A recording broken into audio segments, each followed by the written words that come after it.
लूटेगा। भाजपा नेता चेतन सिंह का बड़ा बयान ने मचाई अन्ना नगर में खलबली। तिरंगा यात्रा समापन के अवसर पर भाजपा के वरिष्ठ नेता चेतन सिंह ने कहा कि फाइलें कंप्लीट हो गई हैं। चुनाव के बाद अन्ना नगर को कहीं और शिफ्ट किया जाएगा। अगर मेरी बातों पर यकीन नहीं हो तो सरकार की फाइलें चेक कर लें। के आह्वान पर हमारे नरेला क्षेत्र के युवाओं ने तिरंगा यात्रा में जो हुंकार भरी है, यह अभी शुरुआत का आगाज है। अंत तो तब होगा जब इस क्षेत्र से गुंडागिर्दी का खात्मा होगा,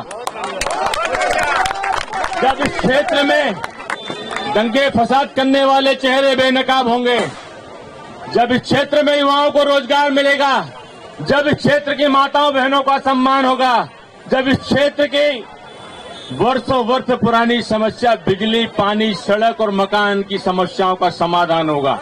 ना जाने किसी भांग की गोली में लोग रहते हैं। प्रधानमंत्री आवास में सारे आवास बन गए, लेकिन अन्ना नगर उजड़ने की कगार पर खड़ा है। आज मैं दावे के साथ कहता हूं, इस बात को गांठ बांध करके रख लो अन्ना नगर के वासियों, ये बस्ती चुनाव के बाद पूरी तरह से तोड़ दी जाएगी। न मानो तो जाके सरकार के कागजों में इसके ऑर्डर देख लीजिए। हम 15 साल से सरकार में, हमने लाखों लोगों को मकान बना करके। सिंह चौहान जी ने तो संकल्प लिया है कि मेरे मध्य प्रदेश की धरा पर कोई भी नागरिक बिना प्लाट और बिना मकान के नहीं रहेगा, तो फिर यहाँ के लोग कैसे हैं? हम सबके बारे में सोचना पड़ेगा। और आज मैं भाई उमाशंकर त्रिपाठी जी को बधाई देना चाहता हूं, भाई अर्जुन जी को बधाई देना चाहता हूं।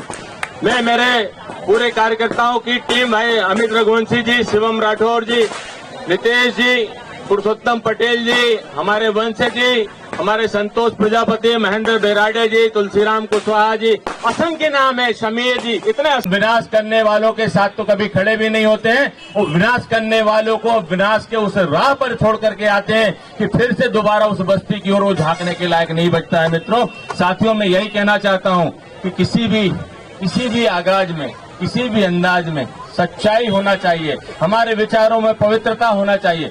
क्यों डरते किसी को? अरे जन्म देने वाला ऊपर वाला है। अगर मौत भी आएगी तो जब तक ऊपर वाला नहीं चाहेगा, हमारा कोई बाल बांका नहीं कर सकता। और एक बात कान खोल करके सुन लो सब लोग, जो लोग मुखबरी के काम करते हैं, जो लोग आज भी कान भरने का काम करते हैं, वो कान खोल करके सुन लें कि नवंबर के बाद दिसंबर भी आएगा। तुमने 15 साल सूचियां बनाई, तुम बाल टेढ़ा नहीं कर पाए, लेकिन गुंडे, मवाली, बदमाशों, कान खोल करके सुन लो, अगर निजाम बदल गया और हम आ गए, गुंडों को जमीन में से ढूंढ कर खोद कर गाड़ दूंगा, ये याद रखना। बहुत तानाशाही हो गई, बहुत गुंडागर्दी हो गई। आज हम आजादी के पर्व पर फिर से यही बात करने आए, और आज मुझको कहना इसलिए पड़ रहा है क्योंकि देश आजाद हुआ है, लेकिन इस क्षेत्र के लोग आजाद नहीं हुए। क्यों आजाद नहीं हुए? क्या हम सब विचारों के साथ, किसी की प्रतिबद्धता के साथ बंधे हुए हैं क्या? अगर देश को बर्बाद करने वाले हाथों को तोड़ने का सामर्थ्य अगर आज इन युवाओं के हाथ में नहीं होगा तो किसके हाथ में होगा? इसलिए यहाँ उपस्थित युवाओं से मैं आह्वान करता हूँ कि सच्चाई का दिल से साथ देना, सच्चाई का ताकत के साथ देना। और जिन लोगों को ये गुमान है कि याद रखना, माँ गंगा की घाटी में, माँ गंगा की गोद में मेरा जन्म हुआ है। याद रखना, माँ गंगा की गोद में मैंने जन्म लिया है। वो माँ नर्मदा के आंचल में मैंने कर्म क्षेत्र की सिद्धि पाई है। जहाँ माँ नर्मदा और गंगा हो जाए, उसका कोई बाल बांका नहीं कर सकता। इसलिए जिन लोगों के मन में मसूबे हैं, वो मसूबे अभी से ठीक कर लें। मैं फिर से कहता हूँ, जिसको रिकॉर्डिंग करनी है सारी रिकॉर्डिंग कर ले, जिसको सुनाना उसको सुना दे। चेतन सिंह किसी से नहीं डरता।